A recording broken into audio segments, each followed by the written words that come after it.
think the biggest thing is, which I'm thankful for, is obviously the exposure that we got, not only as a small business, but the foundation that we represent, is that, once people really saw the picture and they did a little research to find out about what we do.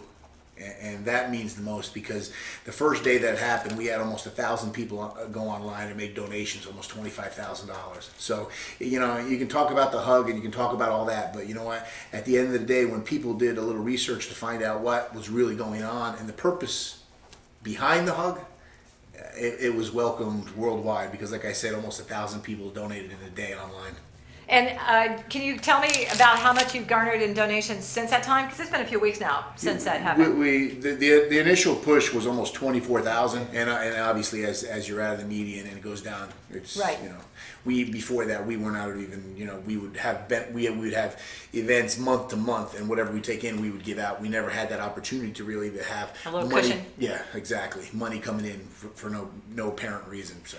Well, and that leads to another question, and I'm really curious. How has this changed your life, your business, and the foundation? Well, obviously, we'll start with the foundation. The foundation has got support.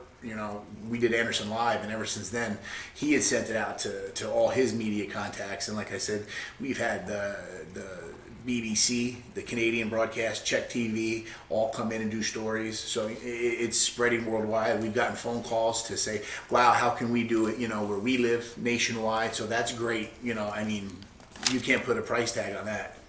Personally, it's a little, harder to go to the grocery store and have people asking for a hug, but you know what? It's everyone says, oh, you should charge for the hug, and I would never do that, because the experience I had was genuine and a really good feeling, and I don't want to cheapen that by. I want everyone to feel that, and if I can give that how I got from the president by giving it to someone else, and today alone, these guys are one of my best friends. They'll tell you it was crazy. These people, and it makes them feel good, and they tell me that it lifted the spirit of the nation when things are so divided, and it gave them something to feel good about. So it was unbelievable in my eyes.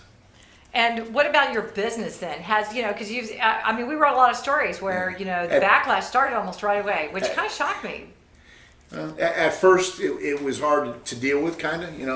I'm a pretty positive person and believe the good in everyone, and I believe a lot of the backlash came from out of the area, because obviously the picture went worldwide, but I think 90% of the hate and the ugliness came from outside the area, because I've gotten gifts and presents from people that come in and what did that one plaque say that one guy carved?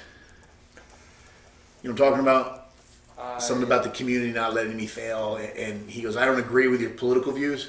He goes, but I stand behind you and with you in the community. And so, that makes you feel really good, because, we all should be able to agree to disagree.